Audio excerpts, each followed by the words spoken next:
अब शुरू करने से पहले मैं एक शेर कहना पसंद करूंगा कि कौन कहता है कि मोहब्बत की जुबान होती है, अरे आंखों से बयां होती है। अब हाँ, ये शायरी उठाई हुई है मगर अच्छी थी तो डाल दिया मैंने। तो अब ठीक यही बात अपनी 2005 की किंग कॉन्ग मूवी के साथ हुई है। एक एनॉर्मस इन्फेमस एप को हो जाता है काफी हसीन महिला से प्यार, जिसका मूवी में नाम एन डैरव है। तो हेलो एवरीवन, मैं हूं पीजे और आप देख रहे हैं पीजे एक्सप्लेन।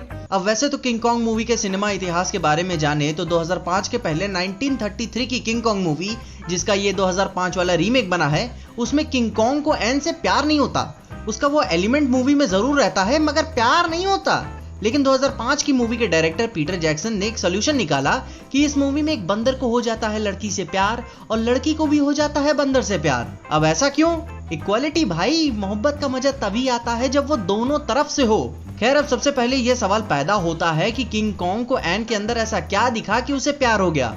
अब देखो, प्यार क्यों हो जाता है यह पूरी तरीके से डिफाइनेबल नहीं है। इसके कई सारे मतलब और अनगिनत तर्क निकल सकते हैं, जैसे कि दोस्तों के बीच का प्यार, बाप और बेटे का बीच का प्यार, बॉयफ्रेंड और गर्लफ्रेंड का प्यार, हस्बैंड और वाइफ का प्यार, मटेरियलिस्टिक चीजों का प्यार, पैसे से प्यार, सिटीजन्स और देश का प्यार, जानवरों से प्यार, जानवरों का आप से प्यार, कई सारे तरह तरह के प्यार हैं।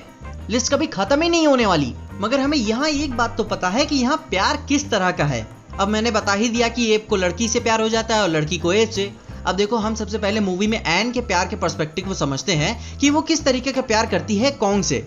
अब अगर आपने मूवी बस देखी भर होगी तो आपको पता ही होगा कि जब एन कॉन्ग की नजर में सबसे पहली बार आई तो वो डरी हुई थी। तो मूवी के उस पोर्शन में वो प्यार नहीं, डर था। खैर, जब दोनों एक दूसरे को समझने लगते हैं तो वो कॉन्ग को अपना नाच दिखाती है। अपने आप को जिंदा रखने के लिए वो नाचती है और वो तब तक नाचती है जब तक उसके सांसें ना फूल गई। और ठीक वो मूवी के सबसे इंपॉर्टेंट सीन्स में से वो सीन गिना जाता है, क्योंकि अब हमें एज व्यूअर्स उसकी फीलिंग समझ में आ रही है। तो आगे जानने से पहले सबसे पहले ये जान लेते हैं कि कॉन्ग किस प्रजाति का है। तो एक्चुअली में वो मेगाप्रिमेथस कॉन्ग स्पीशीज का लास्ट डिसेंडेंट है मूवी में, और गोरिल्ला प्रजाति का है। मूवी में कॉन्ग की हाइट 25 फुट की है, जो अराउंड 120 से 150 साल के बीच का था।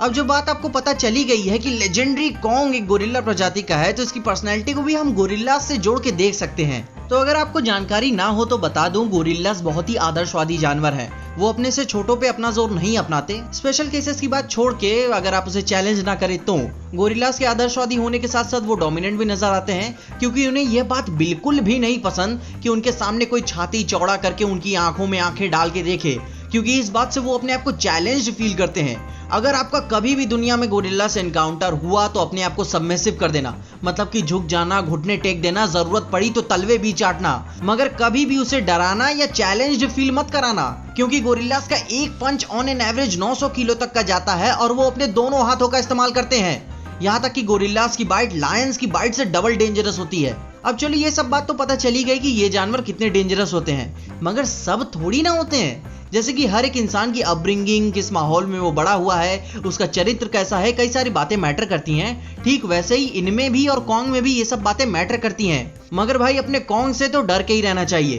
क्योंकि कॉन्ग की अपब्रिंगिंग बहुत ही लोनलीनेस में हुई है।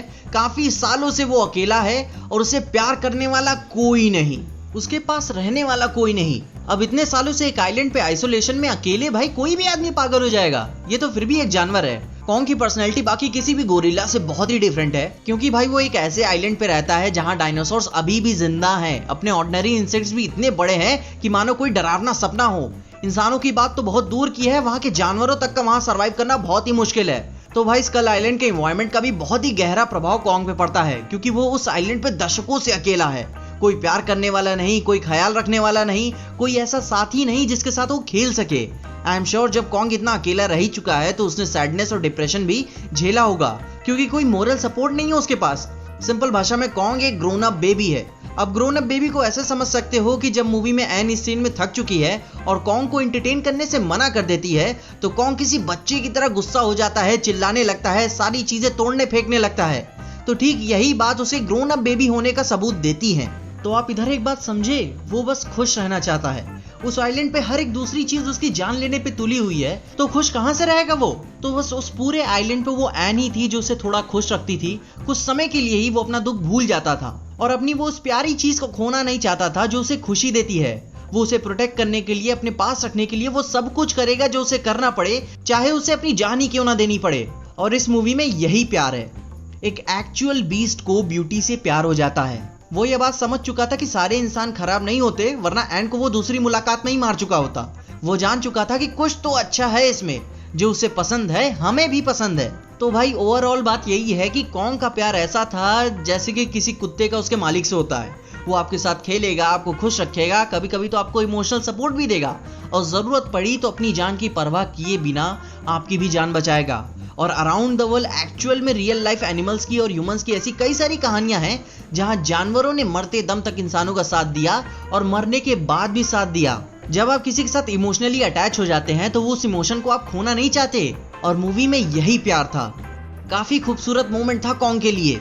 अब कॉन्ग के मौत के पीछे बकायदे एक अलग से वीडियो बन सकती है, मगर अभी के लिए बस यही जानते हैं। और हाँ, तुम में से कईयों ने वीडियो के टाइटल और थंबनेल में सेक्सुअल टेंशन नामक वर्ड भी देखा होगा, तो उसके वास्तविक संदर्भ के बारे में मैं बता देता हूँ। अब एक्चुअल में ये सेक्सुअल टेंशन मूवी में नहीं था, ना ही इसके क्रिएटर्स ने इसे बनाते हुए या प्रमोट करते हुए एनिमल्स और ह्यूमंस के बीच का प्यार बताया सेक्सुअल टेंशन वाला।